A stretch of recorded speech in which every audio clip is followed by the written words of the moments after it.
let's fire off on Twitter discourse. Really dumb Twitter discourse. Once again, do not respond to this person.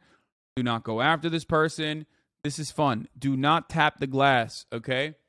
If you want me to look at weirdos saying like the most unhinged and document it and have fun with it, cannot tap the glass, okay? No matter how much it agitates you, do not interact with these people, okay? Especially because I personally think this is creative writing. I love it. I've been thinking long and hard about how I could like turn this into content, this type of writing into content. When I was in the shower the other day, I had a shower thought about it where I was thinking about doing a segment on my broadcast or maybe even a game show, like gamify this somehow by coming up with the most unhinged, like quote unquote woke takes that are just truly insane. How could we do it? One of the ideas I came up with was that time travel shows are inherently anti-POC because people of color would not be able to survive, and it's like white people for the most part because people of color were like, you know, attacked back in the day, so time travel shows should be canceled. That's what I was thinking of. That's like a good one, I think, that you could, like, that's like, you know, things like that. I sometimes want to come up with like the most unhinged, like cancellation campaign. You know what I mean? Actually true? No, it is. Of course it's true. I know it's true, but like that doesn't change anything. You know what I mean? Like that's just like rad lib. But anyway, okay. Hating, disliking children is a form of ableism. That's what Parenting Decolonized said. So many of the reasons adults dislike kids are things they can't control because of their bodies and brains.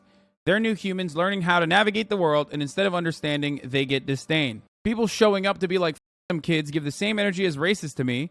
Weird to flex your bigotry so openly, and that shows you how normal it is for people to hate the most marginalized group of people amongst us. This literally is like, once again, another reason why anarchists should never have children. Okay?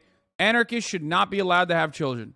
This is a classic unhinged anarchitty take, okay, on twitter.com.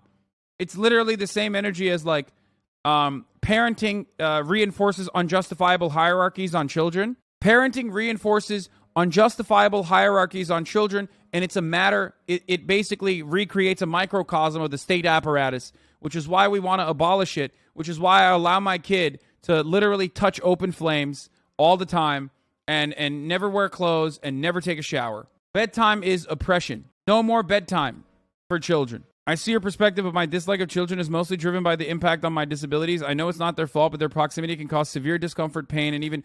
Oh, dude, this is also great because someone outwoke them. They outflanked them from the left. It's not their fault, but their proximity can cause severe discomfort, pain, and even risk life-threatening infections. So yeah, I've developed a dislike for being near. Understandable. Not wanting to be around them and not liking them for just existing isn't the same, in my opinion. I mean, this is just like... This is awesome. You're just like, you know, Twitter is a place where like, you know, mental illness runs wild and creates beautiful content. And I think, not to get all Foucault on your asses, but I think that we should allow that to happen. I like to look at not medicalizing mental illness, but instead seeing it as a fascinating phenomena. It means that someone has a colorful personality. You know what I mean? And I just wish other people could see it in the same way. You know, like the Village Idiot. This makes me hate kids even more than I did in the first place. The brain mazes Twitter leftists have to go through, respect. I just thought of a good one that I could see someone saying having a favorite color is actually ableist because some people are colorblind and can't enjoy the colors of the rainbow. That's a good one. The LGBT flag is actually ableist because someone who is colorblind would not be able to see some of the colors depending on how colorblind they are. Oh, that's good. See? It's awesome. That shit is great. I want to dedicate an entire account to just like writing unhinged shit like that. Literally just to feel superior, not productive in the slightest. Yeah. What if a gay person is colorblind? That's what I'm saying. Gumtrick found one already? Wait, what? There's no way you disagree with that sentiment that children are more unprotected than adults in America. Are you guys serious? Children are wildly unprotected and at the mercy of adults who take out their frustrations with the world and other adults and their own oppression out on them.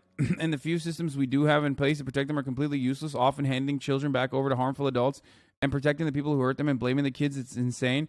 Family vlogging is a good example. Dude. Like, literally everything you said is true. But, like, what's wrong with you? Like, no one in here is being like, no, we should harm children. Like, you are fighting against demons that don't exist. You're shadow boxing. Do you understand? That's the problem. A lot of people just, like, want to... You know what this is? I like to call this the off-roading paradigm, okay? Now, I'm not very familiar with off-roading, but I'm going to tell you a story. My brother loves off-roading, Murat.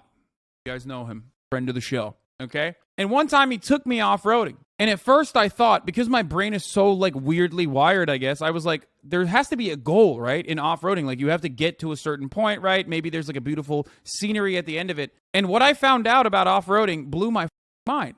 Off-roading is about getting stuck so you can get unstuck. It's actually about the journey and problem solving or problem creating so you can solve said problems rather than actually going to a place that you could not actually go to with normal vehicles.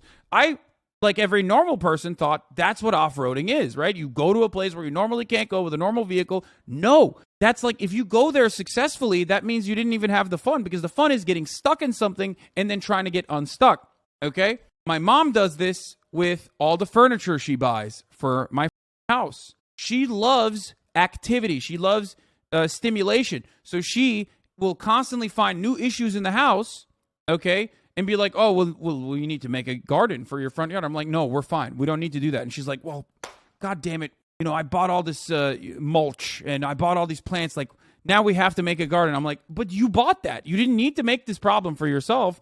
And now you're like stressing over it.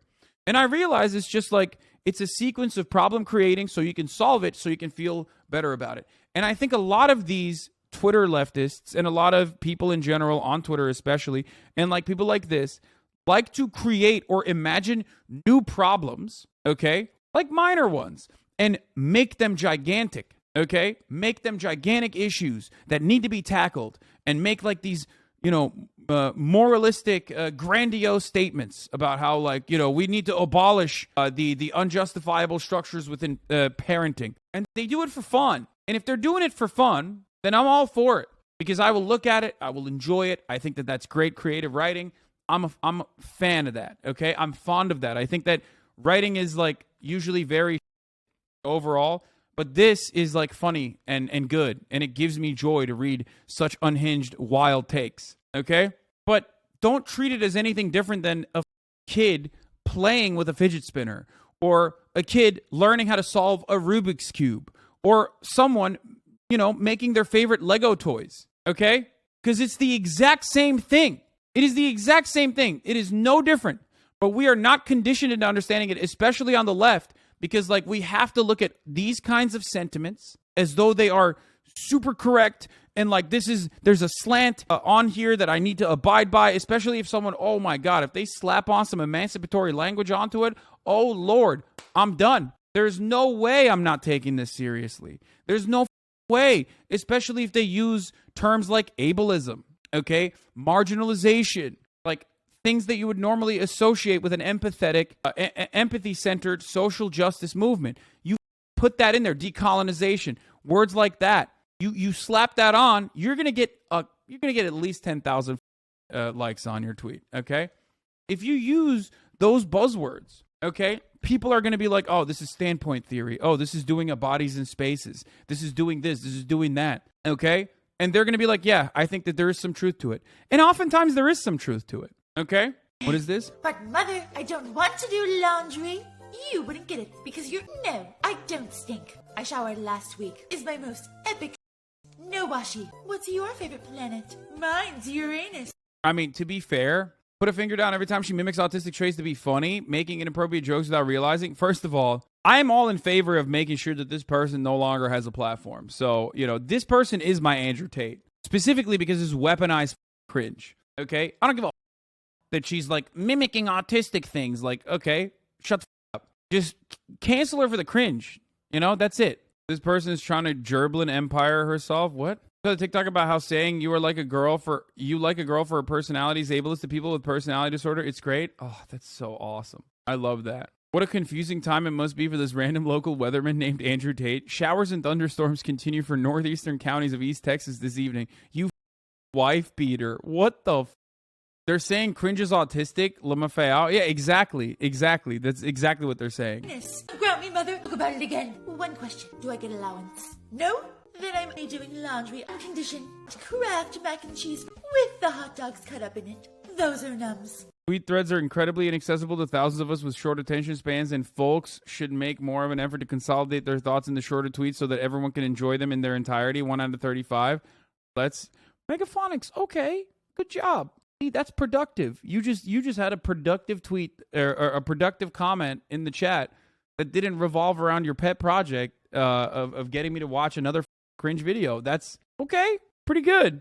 Keep it up. I'm proud of you. That's a Megaphonix W right there. Maybe I should ban him more. Anyway, so Mike Maljak on the deplatforming combo, figured you would agree. I haven't said much, but I'll say this. Women are not your property, not your slaves, and you're not entitled to anything from them. Regardless of the profession, no one is pushing that antiquated narrative. You should be idly allowed to indoctrinate the youth. Take it from someone who spends the majority of the time around beautiful, talented women. This is not the way ever. No one wants to be demeaned, slapped around, or enslaved. And whether you support it or not, socials or privately owned platforms, they fully deserve the what the Dude, my man he's out in Greece right now, okay? He's out in Greece with a friend of the show, Jeff Wittek. Friend of the show, Mike Maljak, is out there with Logan Paul and Jeff Wittek, and he's just spitting, okay? He's spitting so hard.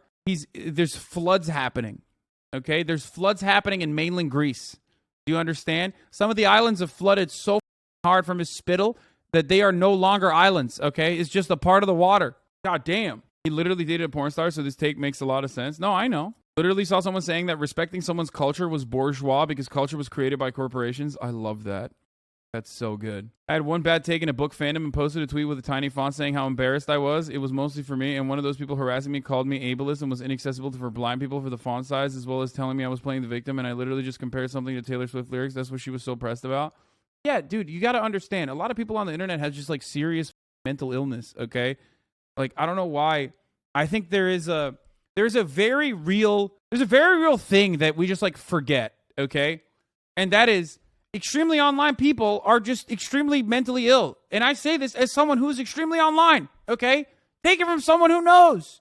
And you know too, you're in here all day. You know how mentally ill we all are, okay? But there's something very strange, like if a person is standing on top of a soapbox outside of the subway station saying those things, you're like, oh, that's a crazy person. I should avoid that guy, okay?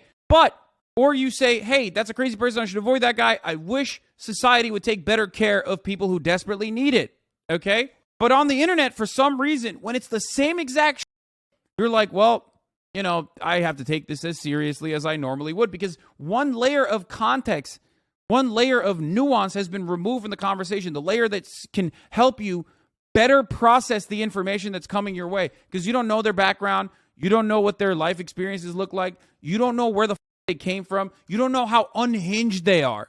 Okay? You get it? That's where this stems from. That's where half the reason why Twitter threads like that pop the off. Not Mike's Twitter thread. But half the reason why Twitter threads like this pop the off. Because people don't go, oh yeah, that's like a person going through it right now. Let's just, come on. Do your thing. Pop off, sis. Okay? I once used the word based on a Reddit thread, and a guy said I was using right-wing vernacular. Oh, Jesus, that's awesome. Anyway, urinals are misogynistic because they allow men to pee faster, which wakes women more late than men. I love that. That's a good one. Okay, I love that. Actually kind of cool for the Twitter left when the guy from the Street Fight Radio went through it and everyone just kind of let it be. Yeah, exactly. Like, he was having a mental breakdown, but that's also because, like, people know him. You know what I mean?